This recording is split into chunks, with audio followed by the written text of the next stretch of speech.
Hello friends, मैं हूं निखिल। आप सभी कैसे हैं? एक बार फिर से आ चुका हूं विज्ञान की पार्ट 3 कक्षा 8 के पास पाठ्य पुस्तक के क्वेश्चन आंसर्स के लिए। तो लास्ट तक ज़रूर बने रहिएगा मेरी वीडियो में। एंड तक आपको मज़ा आएगा और सारे आंसर्स मिल जाएंगे। सारे आंसर्स अपनी भाषा में होंगे जो आपको सही तरह समझ में भी आ जाएंगे। तो चलो लास्ट तक बने रहिएगा। तो चलो चलते हैं। तो ये देखो, ये रहा अपना अध्याय कोयला और पेट्रोलियम। तो इस अध्याय में 2 स्कैनर भी हैं, तो जिससे आप पाठ को समझ सकते हो, पूरे क्वेश्चन को समझ सकते हो कि कोयला पेट्रोलियम कैसे। इसमें बहुत सारे क्रियाकलाप, बहुत ही सुंदर पाठ है। तो आप मेरे इस वीडियो में बने रहें। तो चलो कम टू द पॉइंट, अपन आते हैं अपने क्वेश्चन आंसर्स की ओर। चलो बढ़ते हैं क्वेश्चन आंसर की ओर। तो ये रहे अपने अभ्यास के पूरे क्वेश्चन आंसर। तो चलो पहले अपन इसके क्वेश्चन को पढ़ लेते हैं। इसमें क्वेश्चन क्या किया है। तो इसमें पहला क्वेश्चन है, सीएनजी और एलपीजी का ईंधन के रूप में उपयोग करने के क्या लाभ हैं? पेट्रोलियम का कौन सा उत्पाद सड़क निर्माण हेतु उपयोग में लाया जाता है? वर्णन कीजिए, मृत वनस्पति से कोयला किस प्रकार बनता है? यह प्रक्रम क्या कहलाता है? चौथा है, रिक्त स्थान की पूर्ति कीजिए। ठीक है, तो ये रहे अपने रिक्त स्थान। खालिस्तान तथा खालिस्तान जीवाश्म ईंधन है। पेट्रोलियम के विभिन्न संघटकों को पृथक करने का प्रक्रम खालिस्तान कहलाता है। वाहनों के लिए सबसे कम प्रदूषण ईंधन खालिस्तान है। निम्नलिखित कथनों के सामने सत्य असत्य लिखिए। तो इनके सामने अपने को सत्य और असत्य लिखना है। जीवाश्म ईंधन प्रयोगशाला में बनाई जा सकती है। पेट्रोल की अपेक्षा सीएनजी अधिक प्रदूषण ईंधन है। कोक कार्बन का लगभग शुद्ध रूप है।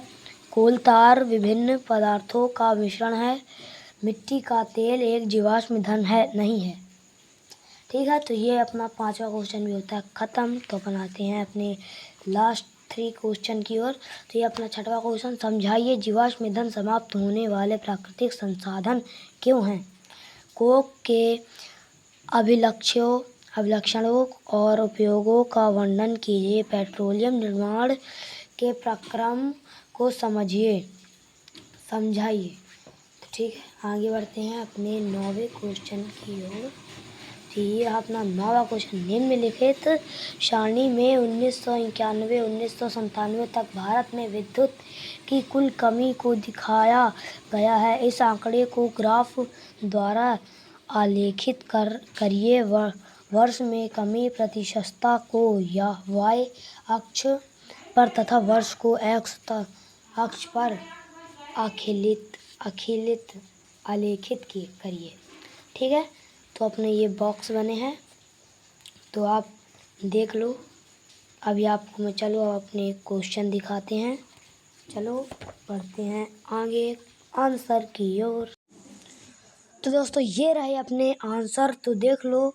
पहला आंसर है, सीएनजी और एलपीजी स्वच्छ ईंधन है। इनके जलने पर धुआं और हानिकारक गैस कम निकलती है। इसके लिए ये वायु प्रदूषण कम करते हैं और अपेक्षाकृत अधिक स्वच्छ ईंधन है। दूसरा आंसर है अपना पहला आंसर खत्म होता है। ये रहा अपना दूसरा क्वेश्चन, बिटुमेन का उपयोग सड़क निर्माण में किया जाता है। तो यहाँ पे दूसरा खत्म, अपने तीसरे में आ जाते हैं। तीसरा आंसर है, लाखों वर्ष पहले मृत वनस्पतियां पृथ्वी के अंदर दब गई। अधिक ताप और दाब के कारण धीरे धीरे इनसे कोयला बन गया। इस प्रक्रिया को कार्बनिककरण कहते हैं।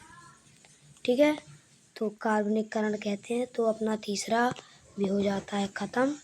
तो अब अपन आ जाते हैं चौथे क्वेश्चन में। तो ये रहा अपना चौथा, रिक्त स्थान। तो कोयला तथा पेट्रोलियम जीवाश्म ईंधन है। दूसरा, पेट्रोलियम के विभिन्न संघटकों को पृथक करने का प्रक्रम परिष्करण कहलाता है। गा वाला है। वाहनों के लिए सबसे कम प्रदूषण ईंधन CNG है। ठीक है, और पांचवे में आ जाते हैं। पांचवे, सत्य असत्य लिखिए। जीवाश्म ईंधन प्रयोगशाला में बनाए जा सकते हैं। असत्य, पेट्रोल की अपेक्षा CNG अधिक प्रदूषण है। उत्तर है असत्य। को कार्बन का लगभग शुद्ध रूप है। सत्य। कोल तार विभिन्न पदार्थों का मिश्रण है। सत्य। ठीक है दोस्तों, मिट्टी का तेल एक जीवाश्म ईंधन नहीं है। असत्य।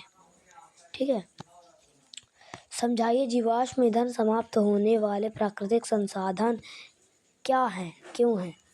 जीवाश्म ईंधन जैसे कोयला और पेट्रोलियम बनाने में लाखों वर्ष लगते हैं। इनके भंडार सीमित हैं और मनुष्य इन्हें बहुत तेजी से उपयोग कर रहा है। इसलिए इनके समाप्त होने की संभावना है और इन्हें समाप्त होने वाले प्राकृतिक संसाधन कहते हैं। कोक की अभिलक्षणों और उपयोगों का वर्णन कीजिए। ठीक है, तो ये अपना क्वेश्चन हो गया। अपना आंसर है कोक एक कठोर छिद्रयुक्त और काला पदार्थ है। यह कार्बन का लगभग शुद्ध रूप होता है। इसका उपयोग इस्पात की निर्माण तथा धातुओं के निष्करण में किया जाता है। तो ये अपना सातवां आंसर भी होता है कंप्लीट। आठवें क्वेश्चन में आ जाते हैं अपन। पेट्रोलियम निर्माण के प्रक्रम को समझाइए। तो समुद्र में रहने वाले छोटे छोटे जीव जंतु और पौधों मरने के बाद समुद्र की तलहटी में जमा होते गए। उनके ऊपर मिट्टी और रेत के परतें जमती गई। लाखों वर्ष तक अत्यधिक ताप और दाब के प्रभाव से इन मृत जीवों को अवशेषों से पेट्रोलियम और प्राकृतिक गैस का निर्माण हुआ। ठीक है, तो ये रहा अपना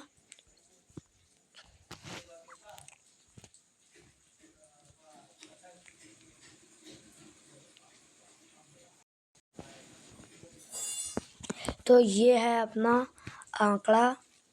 इस प्रश्न में दिए गए आंकड़ों का ग्राफ बनाना है। कॉपी में ऐसे बनाओ। दिए गए आंकड़े। वर्ष कमी। वर्ष हैं 2004, 2005, 2006, 2007, 2008, 2009, 2010। और कमी 7.8। ठीक है, 8.6, 9.0, 9.5, 9.9, 11.2, 10.0। तो ये कमियां हैं। और ग्राफ बनाने का तरीका, तो यहाँ पे ग्राफ बनाने का भी तरीका दे रखा है मैंने, तो आप इस तरह से ग्राफ बना लीजिएगा। तो दोस्तों, कैसा लगा हमारा पाठ?